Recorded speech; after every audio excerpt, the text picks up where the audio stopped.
out of all the reasons in the world, and I've read your book, you have the 10, all these keys to success, etc. What would you say is the number one reason why people fail? Not necessarily why they make it, the complete opposite. Right, lack of brains, lack of effort.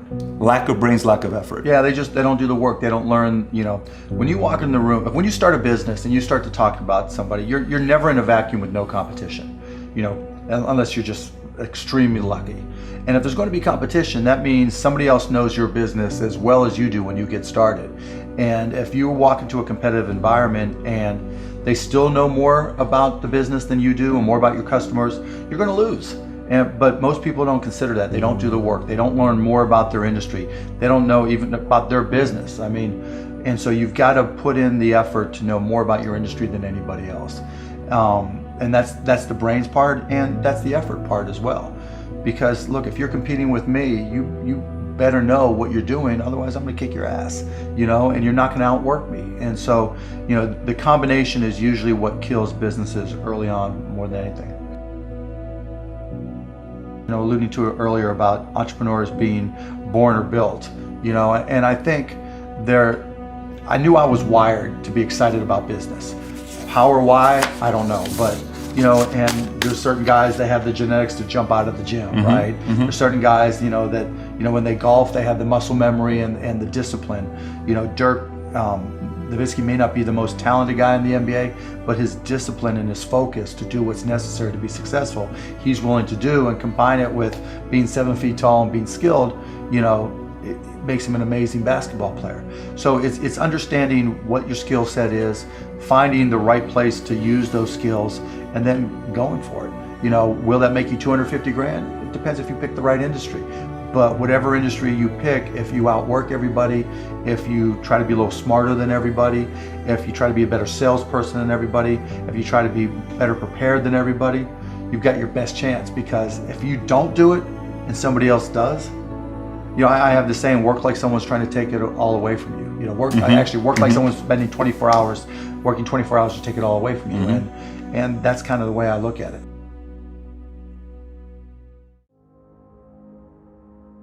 I started my first business when I was 12. I was buying and selling baseball cards, buying and selling stamps, anything I could do to make money, I was hustling and trying to do. So I was into business, but I not so much where it was all my friends were into it with me, so they wouldn't know.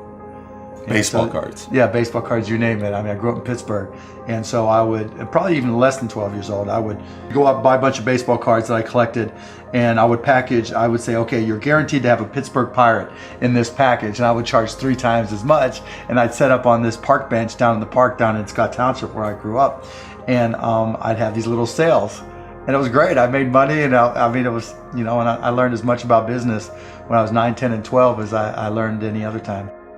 Let's transition to a different subject with college. You went to IU, right? Now you got a lot of people that say, forget about school, drop out of school. They're idiots. So you think they're idiots. Tell me why. If you're gonna have and run a business, if you don't understand accounting, you're already behind the 8 ball. Can't you hire a guy that knows how to run accounting? But then they still have to communicate to you.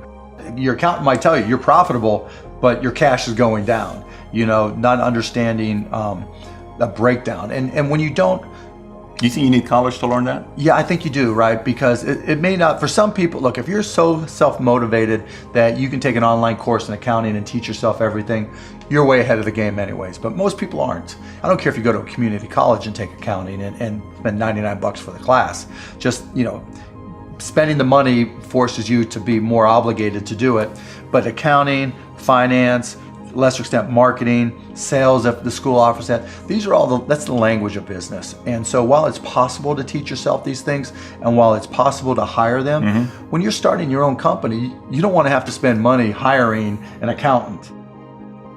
Well, let me take that. If you've gone through all these classes, you probably don't have to hire a lawyer to incorporate, right? You can probably figure out yourself.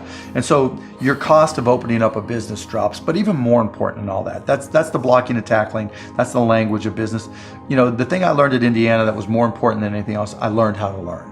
And learning became far more important to me, because the one certainty in business is that it's always going to be changing. If you're not always learning, to this minute, if I'm not continuously learning, if I'm not just absorbing as much as I can absorb, someone else is going to kick my ass, right? So you talk about paranoia. the greatest source of your paranoia should be knowledge. If someone else knows more than you do, and if you're not learning, if you don't know how to learn, if you don't have a thirst for learning and acquiring information, you're SOL. So do you think, like, let's just say if we put 10 guys here, you interview them, okay? You could, within a 5-10 minute interview, say, this dude's not gonna make it as an entrepreneur. Yeah, I mean, I can typically tell, right? I can tell but by their passion, I can tell by their focus, I can tell by their preparation. You know, there's a whole realm of things in any business. Here's the business you're in, and here's 1,000 things that influence whether or not you're going to be successful. You know, through my experience in businesses, I can put myself in his position and say, okay, here are 900 of the 1,000 things he has to be aware of, and then go through and ask. And by how many of those or her issues they've been able to address already, that kind of gives me a sense of how hard they're willing to work. You know, and I can tell by the questions they ask me. So all I have to do is say, okay, what do you want to know? And, you know, when they start saying, what should I do? They ask you. Yeah, you know, and that's fine, right? And I want them to ask questions, but, you know, people like to say, you know, the only stupid questions are the ones you don't ask, and that's not right, right? Because the questions you ask tell whoever more about you than anything else you do. Because in particular, it tells me about your preparation. If you ask me questions about just basic things that you should have known and you should have down to a science, that's going to disqualify you almost more than anything. Do you think there needs to be a healthy level of paranoia? Oh, absolutely. There needs to be. Oh, yeah. I mean, I always say, you know, for every one of my businesses, I say, what would I do to kick my own ass? You right? So whatever business you have, there's somebody trying to put you out of business. There's somebody trying to take a bite out of your business. And it's better for you to figure out how they're going to do it rather than they do it. And so, yeah, that's being paranoid. And so you have to be paranoid. You have to anticipate other people's next moves, and you can't ever, you know, downplay the competition. I was at a business plan competition this morning at a college, and they were kind of being dismissive of the competition. And so you can't ever do that. You know, they're out there trying to take you down, and they're not just going to sit still. And if you're good, really, really good, you're going to inspire them to work even harder, faster, better.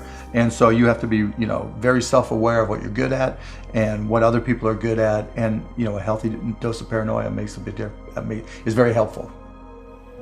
How does one entrepreneur increase the speed in areas that they can increase? There's certain things you can't control. Speed in what way? Speed of growing your business. All right. So how fast can I grow it? Yeah, I mean, it just depends. You've got to know your own skill set, right? And you've got to know how that fits within your company's life cycle. You know, some companies are slow grind. And you just have to understand that, and you've just got to bide your time until it starts to click, and then grow with it quickly. You know, if you're trying to release a product that needs to be ubiquitous, you've got to go as fast as you can, and then, you know, release a product, yeah, like a launch. Yeah, and you know, there's a lot of people who will say, you know, perfection is the enemy of profitability, right? And that doesn't mean you have to wait till it's a perfect product. It really just depends on what the product is. It, you know, a barbershop, right? Is it an app? Is it a service? Is it a product? But, you know, the key is looking for the low-hanging fruit. What customers are willing to write you a check or commit to it?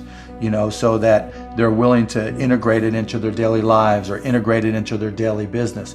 And so getting a commitment either through time or revenue is typically what I look for. And so if I can get a commitment, then I'm going to be able to learn. I'm going to see how they use it. Do they sustain usage? And then once I get the next one, you know, hopefully it came a little bit faster than the first one. Then I can ask for referrals, and then the next one, and I just try to ramp it up. You know, when I bought the Mavs, we had no season ticket holder base. And so literally it was a matter of just putting a list of former season ticket holders in a white pages back then, you know, on my desk next to my phone, and making phone calls. You? Yeah, me. Yeah, because if I'm not going to do it, how can I expect someone else to do it, right? So just get on the phone. Hey, this is Mark Cuban. I'm the new owner of the Dallas Mavericks. You know, I'd like to invite you back for a game. It's not, though. This is my business. But you can't get regular sales guys or something to make those calls once they get to a quarter. You're a guy that's a billionaire. You're making those calls. But that's all, you know, and that's fine and good, right? Because everybody's got their own goals, right? But still, I don't want anybody at the Mavs to be able to say, well, he's not willing to do the work, right? There's, you know, if I walk around, I'm picking up all the papers. I'm not saying go get that picked up. I'm like, okay, that's trash. I'm picking it up.